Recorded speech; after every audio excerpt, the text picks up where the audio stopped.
50 question एक साथ देखने वाले हैं। पहला क्वेश्चन आपकी स्क्रीन पे है, कह रहा है अंग्रेजी के बड़े अक्षरों की ऊंचाई कितने खानों की होती है। 6 खाना, 7 खाना, 8 खाना, 4 खाना दिया गया है। आप जानते हैं 3.5 सेंटीमीटर में डाटा लिखा जाता है, तो ये आधा सेंटीमीटर का कितना खाना होगा, तो आप जानते हैं ये टोटल 7 खाने बनेंगे, तो 7 खाना बनेगा। Answer B is the right answer होगा। अगला क्वेश्चन 2 नंबर आपकी स्क्रीन पे रहा। 2 नंबर क्या पूछ रहा है आपसे, अक्षर एम और डब्ल्यू की चौड़ाई कितने खानों में होती है। मित्रों आप जानते हैं हमने जब ए से जेड तक सभी अक्षरों के बारे में बताया था, तो सबसे कम खाने छकाने वाले अक्षर जो है था वो आई था और 1 खाना लेगा था चौड़ाई में, जबकि सबसे ज़्यादा एम और डब्ल्यू लेते थे। कितने कितने खाने हमने बताए थे, तो वो 5 खाने लेते थे, तो सही जवाब जो है 5 खाने के साथ जाएगा। सी इज़ द राइट आंसर लगाना। बाकी सभी अक्षर जो है 4 खाने छकाते हैं, एम और डब्ल्यू 5 खाना छकाता है, आई केवल एक ऐसा अक्षर है जो 1 खाना छकाता है चौड़ाई में।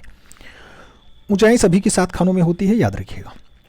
आगे बात करते हैं प्रश्न संख्या 3 की। प्रश्न संख्या 3 आपसे कह रहा है प्रत्येक 2 अक्षरों के बीच कितने खानों के रिक्त स्थान छोड़ते हैं। नाम दिया गया 2 खाना, 3 खाना, 2 खाना, 1 खाना, 1.5 खाना, 2.5 खाना। आपको बताना है प्रत्येक 2 अक्षर लिखना है, जैसे एल और यू, सी के एन ओ डब्ल्यू लिखना है, तो जैसे एल के बाद आपने यू लिखा तो कितना खाना, तो हमने बताया था कि 1 खाना आपको छोड़ देना है, जिससे आपके अक्षर की सुस्पष्टता बरकरार रहे, बनी रहे। सही जवाब जो है बी के साथ लगाना। अगला क्वेश्चन 4 नंबर आपकी स्क्रीन पे है, तिरछे अक्षरों में वाक्य लिखते समय अक्षरों का झुकाव कितने अंश का होता है। जब तिरछे अक्षरों में आप वाक्य लिखते हैं तो मूल रूप से जो अक्षर होता है आपने देखा है ऐसे ऐसे ऐसे, तो इसमें हमने कहा था कि ये जो कोण होगा मूल रूप से 75 डिग्री होगा, हर एक क्लास में हमने बोला है, तो वही 75 डिग्री के साथ आपको जो है वाक्य लिखना होता है। सही जवाब जो है बी के साथ बनेगा, B is the right answer. यही सब क्वेश्चन आपकी परीक्षा में छपते हैं अक्षर लेखन से। अगला क्वेश्चन 5 नंबर है, कह रहा है अक्षर जे की रचना किस अनुपात में करते हैं। अक्षर जे की अगर बात होती है, चाहे एल पूछे, चाहे ए पूछे, चाहे एम पूछे, तो जो मूल रूप से लंबाई है, लंबाई हर एक साइड में ये लंबाई जो है 7 ही रहेगी। तो एक तो 7 हो गया। दूसरे की अगर बात करते हैं तो जे के लिए आपसे पूछा जा रहा है 7:4 होगा कि 7:3 होगा। देखो दिया दोनों गया, 7:3, 7:2, 7:4 और 7:2.5। तो 2.5 होगा नहीं, 2 होगा नहीं। अब 3 और 4 में मामला फंसा हुआ है। ऐसे देखिएगा तो ऐसे जे बनाते हैं। मूल रूप से जो जे अक्षर होता है इसे 3 खाने में इसलिए मान लिया जाता है क्योंकि इसका जो ये वाला झुकाव होता है ये कम होता है, इसलिए 7:3 होता है। नहीं तो नॉर्मली आप देखिए यल बनाइए तो आप देखते होंगे कि 7:4, इसीलिए 4 सेंटीमीटर दिया जाता है तो 4 खाना अपने आप आ जाता है। इस टाइप से जो है ये 7:3 आंसर्स लगाइएगा। वह इसे फिलहाल अगर आप मोटी मोटी देखें तो बहुत सारे अक्षरों में जो है 7:4 ही चलता है, 7:4 ही चलता है। लेकिन यहाँ पे आपको 7:3 आंसर्स लगाना है। हो सकता है प्रीवियस में क्वेश्चंस पूछ ले, आपको याद रखना होगा। अगला प्रश्न आ गया म्यूजिक। म्यूजिक शब्द रचना करते हुए कुल कितने खानों का अनुपात होगा, तो आपको बताना होगा कितने खाने लगेंगे। आप जानते हैं मित्रों म्यूजिक लिखने के लिए कितने खाने, तो एम को 5 खाना, यू को 4 खाना, एस को 4 खाना, आई को 1 खाना और सी को 4 खाना लगेगा।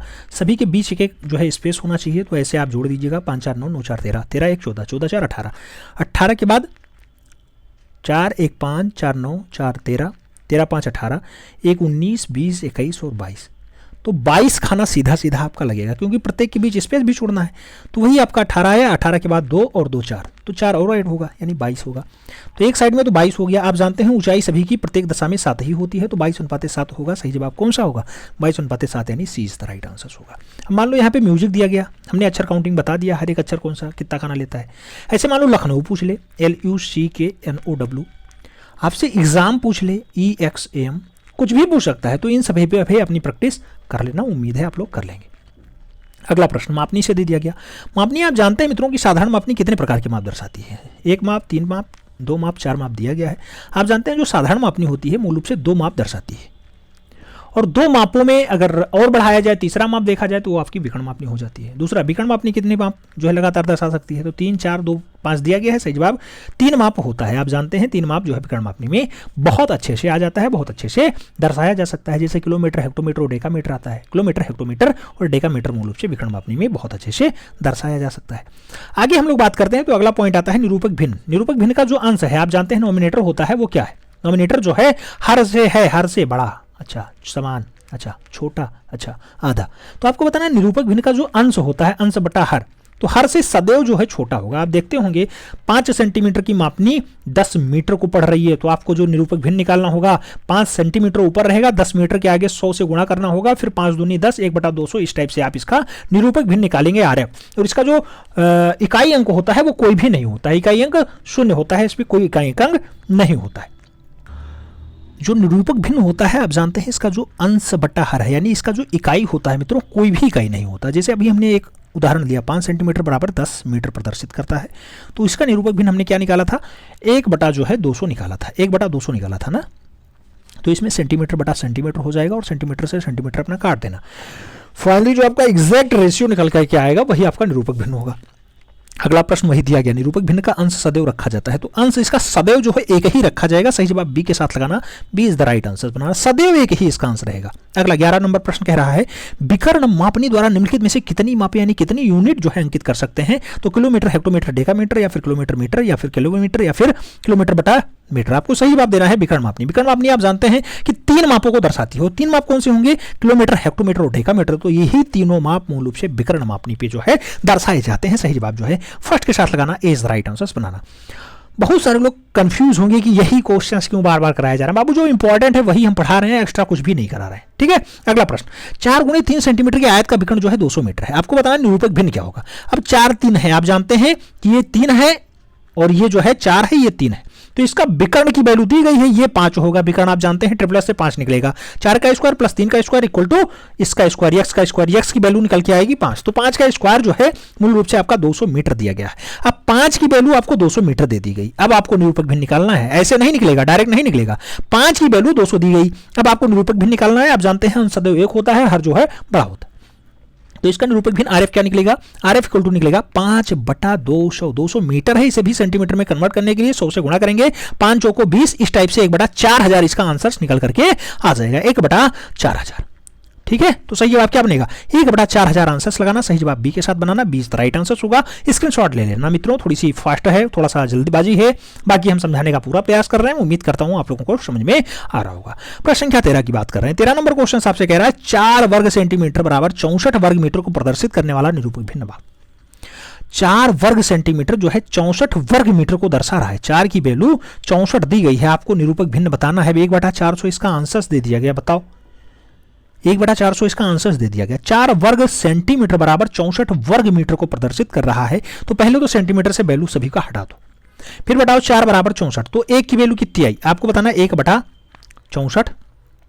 4 बटा 64 गुणे मीटर में है तो इसे सेंटीमीटर में कन्वर्ट कर लो, ऐसे काट दो, 16 चौको 64, 16, 1 बटा 1600 इसका राइट आंसर होगा मित्रों, 1 बटा 1600। कोई आंसर्स नहीं है, इसलिए ऐसे क्वेश्चंस बाहर के रास्ते में आए। आंसर्स मत लगाना 1 बटा 400, ऐसे नहीं होता है 1 बटा 400। ठीक है, आगे बढ़ते हैं। प्रश्न संख्या 9 आपकी स्क्रीन पे है। 9 नंबर क्वेश्चन कह रहा है 9 वर्ग सेंटीमीटर बराबर 144 वर्ग मीटर को प्रदर्शित करता है, निरूपक भिन्न बताओ। 9 वर्ग सेंटीमीटर है और 144 वर्ग मीटर बता रहा है। 9 वर्ग सेंटीमीटर बराबर 144 वर्ग मीटर बता रहा है, तो 9 वर्ग सेंटीमीटर की वैल्यू जो निकालेंगे आप, तो 9 9 81 होगा, 144 वर्ग मीटर आ रहा है। इसको भी अगर इसे नॉर्मली आप देखिए तो देखिए 9 बटा 144, और ऐसा डाटा कोई निकलेगा ही नहीं 1 बटा 400 जो ये लोग लगा दे रहे हैं, ऐसा कुछ नहीं होता है। सही जवाब जो है, ऐसे भी क्वेश्चंस ये बाहर जाएंगे, रास्ता दिखाएंगे। ठीक है, आगे बात करते हैं। प्रश्न संख्या 15 की बात हो रही है। 15 नंबर क्वेश्चन आपसे क्या पूछ रहा है, 5 मीटर को 2 सेंटीमीटर से प्रदर्शित करने वाली मापनी का निरूपक भिन्न क्या होगा। 5 सेंटीमीटर जो है 5 मीटर को 2 सेंटीमीटर, तो 2 सेंटीमीटर ऊपर होगा, 5 मीटर नीचे होगा, 5 को 100 से गुणा कर लो, यानी सेंटीमीटर में वैल्यू आ गई। अब आपको आंसर काट देना है, यानी 55 25, इस टाइप से जो है आपका निरूपक भिन्न आएगा 1 बटा 250, 1 बटा 250। सी इज द राइट आंसर होगा। सही जवाब जो है सी के साथ आंसर लगाना। अगला बात 16 नंबर क्वेश्चन आपकी स्क्रीन पे रहा। निरूपक भिन्न की इकाई होती है, निरूपक भिन्न की इकाई होती है मीटर होती है, किलोमीटर होती है, नहीं होती है, फिर मिलीमीटर होती है। सही जवाब होगा नहीं होती है, कोई इकाई ही नहीं है, इकाई वैल्यू नहीं होती है। आगे बात करते हैं। एक त्रिभुज का क्षेत्रफल उसके आधार और ऊंचाई के गुणनफल का कितना भाग होता है। नाम दिया गया समान होता है, नाम दिया गया आधा होता है, नाम दिया गया दोगुना होता है, नाम दिया गया चौथाई होता है। आप जानते हैं जो त्रिभुज का क्षेत्रफल है उसका आधार और ऊंचाई का गुणा कर लो, 1 बटा 2 कर लो, आधा कर लो, बस आपका काम हो जाए, उसका क्षेत्रफल आ जाए। तो 1 बटा 2 आधार गुणे ऊंचाई जो है त्रिभुज का क्षेत्रफल होता है। सही जवाब बी के साथ लगाना, 20 राइट आंसर बनाना। अगला क्वेश्चन 26 नंबर आपके स्क्रीन पे रहा। पूछा गया किसी आयत के बराबर त्रिभुज बनाते समय यदि त्रिभुज का आधार आयत के आधार के बराबर रखा जाए तो उसकी ऊंचाई कितनी होगी। आप जानते हैं अगर त्रिभुज का आधार आयत के आधार के बराबर होगा तो उसकी जो ऊंचाई निकल करके आएगी मित्रों वो दोगुनी निकल करके आएगी। तो सही जवाब जो है बी के साथ आ जाएगा, B is the right answer आपको बनाना पड़ेगा। अगला क्वेश्चन 27 नंबर आपकी स्क्रीन पे है। दीर्घवृत्त में कितनी नाभियां होती हैं। आप जानते हैं 2 नाभि, 1 नाभि, 4 नाभि, 3 नाभि, ऐसे दीर्घवृत्त हमने बनाया। कोई भी दीर्घ अक्षखंड लिया तो 2 नाभि हमने बताया था, नामन और नाटू। तो सही जवाब 2 नाभि होगा, first is the right answer लगाइएगा। अगला क्वेश्चन आपकी स्क्रीन पे रहा। पूछा गया स्पर्श रेखाएं दीर्घवृत्त में किससे स्पर्श करती हैं। स्पर्श रेखा की अगर बात होती है तो लघु अक्षु को स्पर्श करेंगी, दीर्घ अक्षु को स्पर्श करेंगी, वक्र को जो है स्पर्श करेंगी या फिर नाभियों को। आप जानते हैं कोई भी स्पर्श रेखा हो, चाहे आप दीर्घवृत्त में खींचें चाहे आप वृत्त में खींचें, मूल रूप से जो स्पर्शी रेखा होगी एक ही पॉइंट को जो है टच करेगी और सदैव वक्र को, इसे वक्र कहा जाता है, इसी को वक्र कहा जाता है, इसी को टच करके निकल जाएगी ऐसे। तो ये वक्र को सदैव जो है टच करेंगी। सही जवाब जो है सी के साथ जाएगा, सी इज द राइट आंसर लगाना। अगला क्वेश्चन 29 नंबर आपकी स्क्रीन पे रहा, आपसे पूछ रहा है प्रतिच्छेदी रेखाएं द्वारा जो है दीर्घवृत्त बनाने के लिए काटे हुए डाटों को खींचा करते हैं। तो प्रतिच्छेदी रेखाओं द्वारा दीर्घवृत्त बनाने के लिए क्या काट के खींचते हैं? बताया गया वृत्त काटेंगे, रेखा काटेंगे, चाप काटेंगे या फिर वक्र काटेंगे। मित्रों जो प्रतिच्छेदी रेखाएं होती हैं एक दूसरे को रेखाओं से रेखाओं को काटा जाता है, तो सही जवाब रेखाएं काटेंगी। सही जवाब जो है बी के साथ बनेगा, B is the right answer लगाओ। फिर बढ़ेंगे अगले क्वेश्चन की तरफ। 30 नंबर क्वेश्चन आपकी स्क्रीन पे है, कह रहा है निम्नलिखित में से किस ठोस में आयताकार फलक होते हैं? नाम दिया गया घन में, शंकु में, संपार्श्व में या फिर सूची स्तंभ में। आपको बताना है किस ठोस में आयताकार फलक। आयताकार फलक की अगर बात होती है तो संपार्श्व में आयताकार फलक होती हैं। बहुत सारे लोगों ने मैसेज किया है, इस पे हमने आंसर से दिया है। आगे बात करते हैं 31 नंबर क्वेश्चन। पूछा गया यदि आधार HP के समानांतर है तो पंचभुजाकार प्रिज्म, पंचभुजाकार संपार्श्व का अनुविच्छेद क्या होगा? अनुविच्छेद आप जानते हैं मित्रों क्या होता है, ऊपर से देखने पे कैसा दिखाई देगा? पंचभुजाकार है तो आपको बताना है जब पंचभुजाकार है तो पंचभुजाकार दिखाई देगा, चाहे ऊपर से देखो चाहे नीचे। तो सही जवाब जो है बी के साथ जाएगा, B is the right answer लगाओ। अगला क्वेश्चन 32 नंबर आपकी स्क्रीन पे रहा। पूछा गया एक घन में कितने फलक होते हैं? घन की बात हो रही है, 5 फलक, 6 फलक, 8 फलक, 12 फलक दिखाते हैं। इस टाइप से घन होता है, आप जानते हैं ये आपका घन है। इसमें कितने फलक आपको दिखाई दे रहे हैं मित्रों? आप काउंट करिए, देखिए तो दिखाई देगा एक फलक तो ये आपका हो गया ऊपर वाला, एक इसके जस्ट अपोजिट ये वाला हो गया, 2 हो गया, ये आपका तीसरा हो गया, ये आपका चौथा हो गया। कौन सा? ये आपका चौथा हो गया। 5वां आपका ये ऊपर वाला हो गया और 6वां आपका ये नीचे वाला हो गया। तो टोटल 6 फलक होते हैं, यानी 6 अगर पतली पतली जो है प्लेटें लगा दी जाए तो आपका घन कंप्लीट हो जाएगा। सही जवाब जो है बी के साथ बनेगा, B is the right answer लगाओ। अगला क्वेश्चन 33 नंबर आपकी स्क्रीन पे रहा। पूछा जा रहा है घन का प्रत्येक फलक कितने आकार का होता है? घन का प्रत्येक फलक कितने आकार का होगा? नाम दिया गया आयताकार है, समकोणाकार है या फिर वृत्ताकार है या फिर गोलाकार है। सही जवाब क्या होता है? घन का प्रत्येक फलक जो होगा, घन की अगर बात हो रही है तो वर्गाकार दिखाई देगा, वर्गाकार वर्गाकार वर्गाकार। घन का प्रत्येक फलक वर्गाकार होता है, घन का प्रत्येक फलक वर्गाकार आंसर लगाना।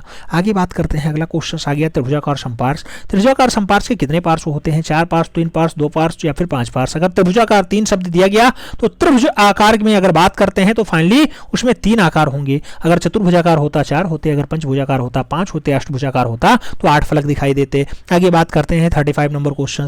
किसी भी संपार्श्व का पार्श्व किस आकार का होता है? किसी भी संपार्श्व का जो पार्श्व होता है मूल रूप से वर्गाकार होगा, आयताकार होगा, त्रिभुजाकार होगा या फिर इनमें से कोई नहीं। अगर संपार्श्व की बात हो रही मित्रों तो नीचे तो आयताकार ही डाटा होगा, ऊपर अलग अलग हो सकते हैं लेकिन आयताकार ही आपको लगाना होगा। आगे बात करते हैं, अगला प्रश्न आता है 36 नंबर।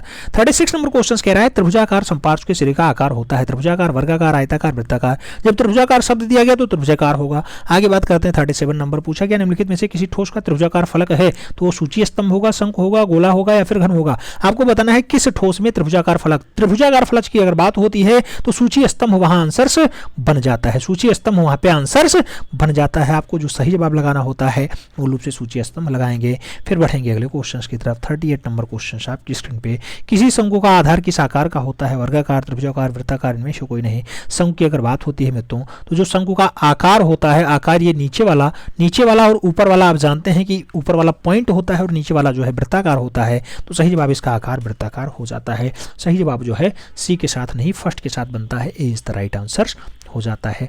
और आगे अगर बात करते हैं, कहा गया यदि बेलन का एक सिरा वृत्ताकार है दूसरा सिरा कैसा होगा? आयताकार, नुकीला, त्रिभुजाकार, वृत्ताकार। आप जानते हैं बेलन का अगर एक सिरा वृत्ताकार है तो दूसरा सिरा भी कैसा होगा? वृत्ताकार होगा। अगर ऐसा बेलन है तो ऊपर अगर गोलाकार है तो नीचे भी गोलाकार, अगर ऊपर वृत्ताकार तो नीचे भी वृत्ताकार। सही जवाब डी के साथ लगा लो। अगला क्वेश्चन 40 नंबर आपकी स्क्रीन पे है।